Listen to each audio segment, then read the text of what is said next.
Good morning, everyone. As promised, I wanted to discuss the meristem failures in some palms that we worked on recently. Again, these are fan palms, a Washingtonia species, much like a Mexican fan palm, although it may be a slightly different cultivar here. I'm not quite sure where they come from. These palms in the recent windstorms, this is the third one I've seen, actually failing at the meristem. The meristem being the newest cell division, the newest area of cell growth on these palms, is technically the weakest because it hasn't really solidified into that really hard vascular palm tissue that you see in the main trunks, because it's a mixture of new leaves and new vascular bundles. And when it wind loads hard and the tree doesn't have a lot of vascular activity, you can see a failure like this. And of course, it makes a very interesting problem for us climbers, especially when there's infrastructure below. So this is at a different angle, same palm. You can see the head's bent down at below 90 degrees.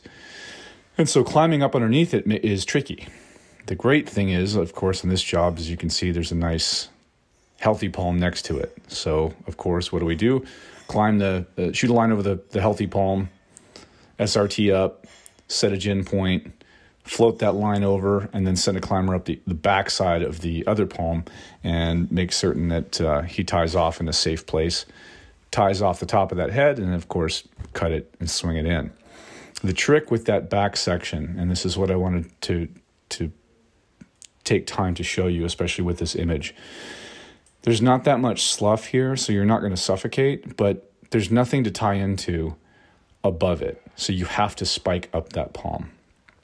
If you've ever spiked a Washingtonia fan palm, even if the fronds are cut off, a flip line is really, really difficult to move over the old frond bases, the old petiole bases, essentially. And it tends to fray your line quite nasty. So either have a nice fat buck strap if you want to use that. You can use I would use slightly larger, maybe 5/8 inch line. It's going to tear up your flip line, so just be ready for that. Steel line, of course, is the best, but maybe use an older one because it's going to fray your line. So just keep that in mind. And as you work up, it may be hard to flip that line over some of the spikes that are on the petioles themselves. So you may want to either use 2 flip lines or use one of those double-handed flip lines that has a prusik knot in the middle of it that you can alternate with to go up. It just might make your life a little easier. Again, you can go back and forth between like a choking SRT line or something as well. I just think flip lines are a little easier on a fan palm because you can actually take the line all the way off and then swing it back around the other side if you need to. The other thing as well, wear your long spikes. Don't use your pole spikes on these. It's tempting, but your long spikes are needed to get through that layer of that outer kind of cocoa of the old petiole bases, the old frond bases, and they slide. So you make sure you have good purchase with your spikes as you're spiking up, because you will slide back down that palm tree, probably on your groin if you don't make a good spike placement. So think about that when you're climbing this. And so you need to get high enough and safe enough to where you can make that cut, you can tie the top, and not have it swing in a manner that's going to endanger you. And of course, you're not going to be able to cut your line. And it's going to be difficult to see where exactly you need to make that cut because it is folded over on itself. The other thing I wanted to mention in reference to this type of work is setting the gin point on that live palm. I didn't just set one over the top. You could do a floating false crotch over the top of the palm through the fronds, but you may damage the top meristem of that good palm in the process, and you're probably going to tear up your lines a little bit. So I actually climbed up and set a palm saver, like in a choking configuration, on the tree and used that as my gin, just to save your ropes and make sure that you're not damaging the good tree. And then the other thing was the running bow line or whatever knot you choose to use to tie around the piece that you're rigging down, the top of that tree that has failed. It's obviously a big kind of nasty mess of leaves and tissue.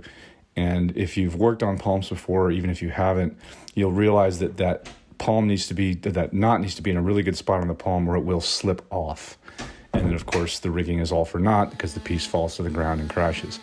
So make sure that you tie around the center of the section. So if your line, your knot does slip, it doesn't slip off the end one way or the other. And that your rigging isn't damaging your ropes or the other palm that you're using. You want to use a palm saver, some sort of an eye-to-eye in a choking configuration on the stem of the neighboring palm, because that is, one, the strongest, but also the safest for the tree and the ropes and everything else. So what we've got here is a wind-damaged palm. About 3 weeks ago, we had a hectic wind come through George over here. There was a mechanical failure at that weak spot up in the palm stem, and it caused the entire head to fold over, and it's been hanging there for about a week or two. Well, since the wind, so yeah, let's say 2 weeks. We've come in now. This is an insurance claim. We've come in to remove that. We had a climber go up the right-hand side palm, climb up the left-hand side palm. They tied it off and used the right-hand palm as a gin point. So Aaron up over there cut the head off, flopped it that way, lowered it down carefully, no damage to wall, etc. And the last thing I wanted to discuss was the debris that comes off of palms. As you can see in these videos, once the pieces strike, there's quite a bit of debris falling away from the pieces. Nothing's heavy, of course. It's not going to damage anything, but it creates a problem of more cleanup. Oftentimes when we look at palm trees, they look fairly simple because it doesn't look like there's a lot of material. There's not a lot of cleanup, but do not be fooled. These trees are extremely messy.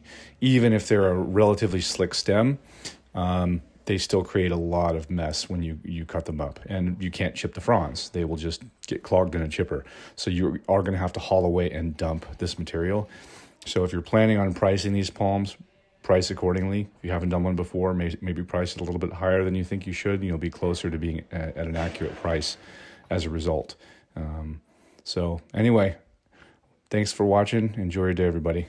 Catch you on the next one.